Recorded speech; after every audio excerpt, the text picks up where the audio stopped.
Master minds commerce చదవాలనుకునే 10th inter విద్యార్థుల తొలి ఎంపిక. ఇక సాయి కృష్ణ కేసులో కీలక విషయాలు వెలుగులోకి వస్తున్నాయి. సిఐ నాగరాజుపై చర్యలు తీసుకోవాలని ఈ నెల 19న సాయి కృష్ణ తల్లి విజయలక్ష్మి ఫిర్యాదు చేసిన కాపీ ఆలస్యంగా వెలుగులోకి వచ్చింది.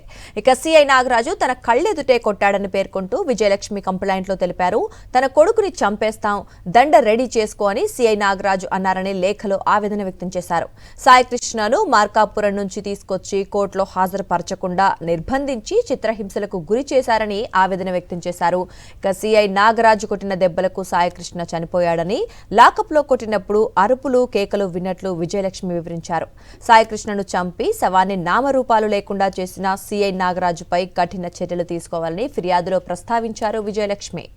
నిన్న మధ్యాహ్నం నుంచి నాగరాజును విచారిస్తోంది సిట్. అనేక అంశాలపై నాగరాజును ప్రశ్నిస్తున్నట్లుగా సమాచారం. అనుమానాలు, ఆరోపణలు, ఆధారాలతో విచారిస్తున్నట్లు తెలుస్తోంది. నాగరాజు నుంచి కీలక సమాచారాన్ని సిట్ రాబడినట్లు సమాచారం. నాగరాజు స్టేట్మెంట్ మొత్తం వీడియో రికార్డ్ చేశారు సిట్ అధికారులు. ఇవాళ నాగరాజును కోర్టులో హాజరుపరచనుంది సిట్ బృందం. నాగరాజు విచారణకు సంబంధించి మరిన్ని డీటెయిల్స్ మా కరెస్పాండెంట్ సురేంద్ర అందిస్తారు.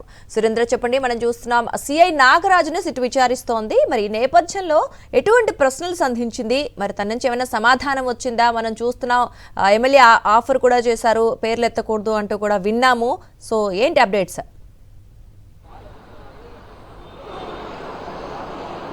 అదొక సిఐ నాగరాజుని నిన్న మధ్యాహ్నం నుంచి కూడా సిట్ అధికారులు విచారిస్తున్నారు. దఫదఫాలుగా ఈ విచారణ కొనసాగుతుంది. నిన్న మధ్యాహ్నం 1:30 ప్రాంతంలో ప్రారంభమైన విచారణ రాత్రి 1 గంట 2 గంటల ప్రాంతం వరకు కూడా కొనసాగింది. అయితే అనేక అంశాలను నాగరాజు ముందు సిట్ అధికారులు ఉంచారు. దీని ఆధారంగా ఆయన్ని ప్రశ్నిస్తున్న పరిస్థితి. అయితే ఈ కేసులో ప్రధానంగా ఆరోపణలు అనేకం వినిపించాయి. నాగరాజు తమ కుమారుణ్ణి మార్కాపురం నుంచి తీసుకొచ్చి కొట్టి చంపారు. తర్వాత బూడిద కూడా లేకుండా చేశారు.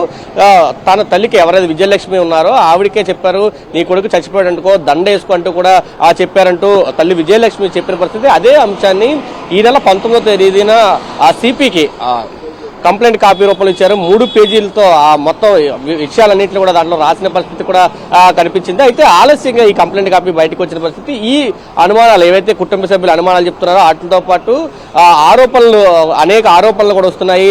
కృష్ణలంక పోలీస్ స్టేషన్లో సెటిల్మెంట్ దందా నడుస్తుంది. సిఐ నాగరాజు వాటిని ప్రోత్సహిస్తున్నాడు. వీళ్ళనే కాదు, అనేక మందిని ఇదే విధంగా టార్చర్ పెడుతున్నాడు. అనేక మంది బయటకు వస్తున్న పరిస్థితి. సాయి క్రాంతి కుమార్ లాంటి వాళ్ళు ఆత్మహత్య చేసుకున్న వీడియోలు కూడా బయటకు వచ్చిన పరిస్థితి. దాంతోపాటు సిట్టు బృందం వేసిన తర్వాత మొత్తం కృష్ణలంక పోలీస్ స్టేషన్ అంతా కూడా జల్లెడ పట్టింది. ప్రతి ఆధారాన్ని సేకరించిన పరిస్థితి కనిపిస్తుంది. సీసీ కెమెరా ఫుటేజ్ తో పాటు టెక్నికల్ ఎవిడెన్స్ ఏవైతే ఉన్నాయో టెక్నికల్ ఎవిడెన్స్ మొత్తం సేకరించినట్లయితే దాంతోపాటు ఫారెన్సిక్ టీం కూడా కీలకమైన ఆధారాలను అయితే సేకరించినట్లయితే అధికారులు చెప్తున్నాయి. ఈ అన్నింటిని ఆధారంగా సిఐ నాగరాజుని పోలీసులు పూర్తిగా విచారిస్తున్న పరిస్థితి కనిపిస్తుంది. నిన్న రాత్రి కూడా కొనసాగింది. అయితే వాళ్ళ దగ్గర ఉన్న సమాచారం ఆధారంగా ప్రస్తుతం రిమాండ్ రిపోర్ట్ ని కూడా తయారు చేసినట్లయితే మనకు సమాచారం అవుతుంది.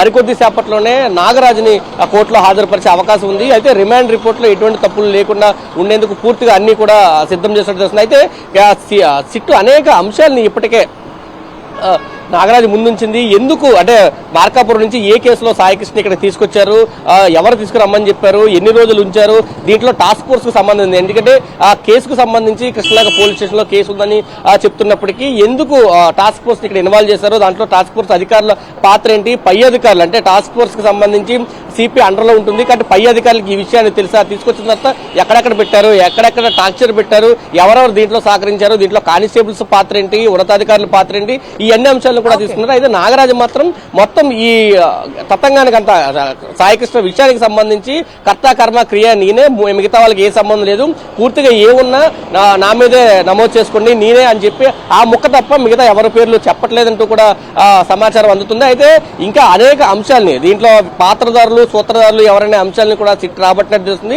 అన్ని అంశాలతో రిమాండ్ రిపోర్ట్ ఇప్పటికే రెడీ చేశారు. దాదాపు 3-4 సార్లు రిమాండ్ రిపోర్ట్ ను మార్చినట్టు కూడా తెలుస్తుంది. కీలకమైన రిమాండ్ రిపోర్ట్ ఇప్పుడు కోర్టులో హాజరుపరిచిన తర్వాత రిమాండ్ రిపోర్ట్ దీంట్లో చాలా కీలకంగా ఉండబోతుంది. దాంట్లో ఏ అంశాలు ప్రస్తావించారు, నాగరాజు నుంచి ఏ అంశాలు సేకరించారు అనే అంశాలు కూడా బయటకు వచ్చే అవకాశం అయితే కనిపిస్తుంది. ప్రస్తుతం విచారణ అయితే ఇంకా కొనసాగుతుంది. మరికొద్ది సేపట్లో నాగరాజుని కోర్టులో హాజరుపరిచే అవకాశం అయితే ఉందని చెప్పాలి. Right Surendra, thanks for the updates. మరిన్ని అప్డేట్స్ కోసం ఛానల్ ను సబ్స్క్రైబ్ చేయండి. నోటిఫికేషన్స్ కోసం బెల్ ఐకాన్ పై క్లిక్ చేయండి.